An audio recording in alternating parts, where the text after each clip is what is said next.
અમદાવાદના વટવામાં કેમિકલ કંપનીમાં આગ ફાટી નીકળી। વટવા જીઆઈડીસી ફેઝ 4માં આગ લાગી હતી। રામદેવ એસ્ટેટમાં કેમિકલ કંપનીમાં આગ ફાટી નીકળતા ફાયર વિભાગની 3 ગાડીઓ ઘટના સ્થળે પહોંચી અને આગને બુઝાવવાની કામગીરી શરૂ કરાઈ।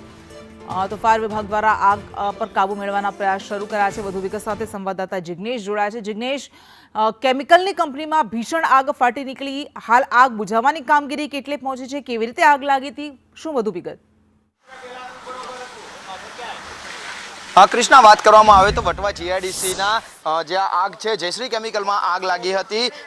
બપોરે અચાનક જ જે તાપમાન વધી જતા જે કેમિકલ કંપનીના અંદર જે કેમિકલનો જે સરસામાન ભરેલો હતો તેમાં આ આગ ફાટી નીકળી હતી। ફાયર વિભાગની પ્રથમ 3 ગાડીઓએ ઘટના સ્થળે પહોંચી અને આગ છે તે કાબૂમાં લેવાના પ્રયત્નો હાથ ધર્યા હતા। મહત્વનું છે કે 2 મેના રોજ એટલે કે ગયા મહિને પણ આ જ ફેક્ટરીમાં આ અગાઉ પણ આગ લાગી હોવાનું સ્થાનિકોનું કહેવું છે અને તે આગ જે પણ ફાયર વિભાગ દ્વારા કાબૂમાં લેવામાં આવી હતી। અત્યારે જે આગ લાગી છે તે આગ પણ ફાયર વિભાગના જવાનો અહીંયા આપ જોઈ શકો છો કે જે આગને કાબૂમાં લેવા માટેની જહેમત ઉઠાવી રહ્યા છે। બીજી તરફ ફાયર વિભાગના અધિકારીઓની સાથે જે અહીંયા કહી શકાય કે જે ફાયર એક્સટિંગ્વિશર્સ એટલે કે જે આગને કાબૂમાં લેવા માટેના જે પ્રાથમિક ઉપકરણો છે તેનો પણ ઉપયોગ કર્યો હોવાનું સામે આવી રહ્યું છે।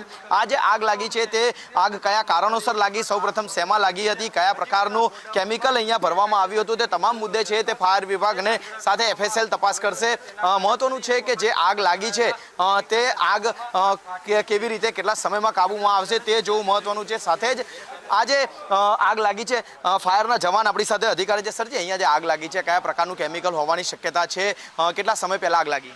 સોલવન્ટ બેઝ મટીરિયલ છે અને 1 મહિના પહેલા પણ કંપનીમાં આગ લાગેલી હતી। હાલમાં એ લોકો અહીંયાથી જે સ્ક્રેપ છે સ્ક્રેપ ખસેડવાની કામગીરી કરતા હતા, એમાં વેલ્ડિંગના સ્પાર્કના લીધે ફરીથી આગ લાગેલી જાણવા મળેલ છે અને હાલ અત્યારે આગ ઉપર કાબુ લેવાની કાર્યવાહી ચાલુ છે।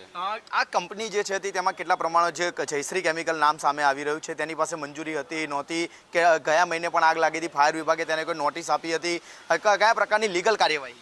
તપાસનો વિષય છે, તપાસ હજી ચાલુ છે, એફએસએલના હજી રિપોર્ટ આવેલા નથી। જ્યારે રિપોર્ટ આવશે ત્યારે બધું જાણવા મળશે।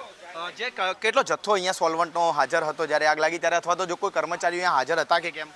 હાલમાં તો અત્યારે કોઈ સોલ્વન્ટનો જથ્થો તો આપણે દેખાતો નથી, ખાલી બેરલ છે, પણ અમુક જે પાછળ જે લાસ્ટ ટાઈમ આગ લાગેલી ત્યારે અમુક માલ જે બચેલો એની અંદર આગ લાગેલી હોવાનું દેખાઈ રહ્યું છે પ્રાથમિક દ્રષ્ટિએ।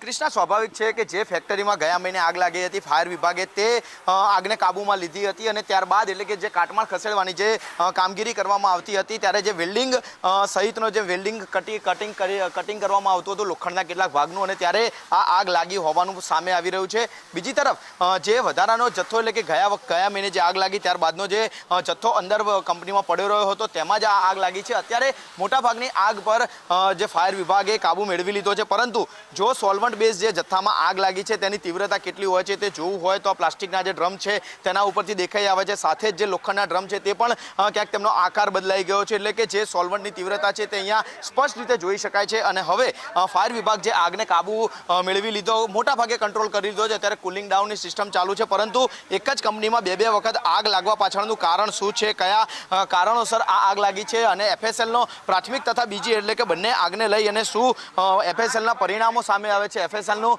શું કહેવું છે તેના પર આખો કેસ નિર્ભર છે। અને જો કંપની માલિકની ક્યાંય ત્રુટિ જણાશે તો આગામી સમયમાં કયા પ્રકારની કાર્યવાહી થાય છે તે જોવું મહત્વનું રહેશે। જી બિલકુલ, આભાર આપનો તમામ વિગત માટે।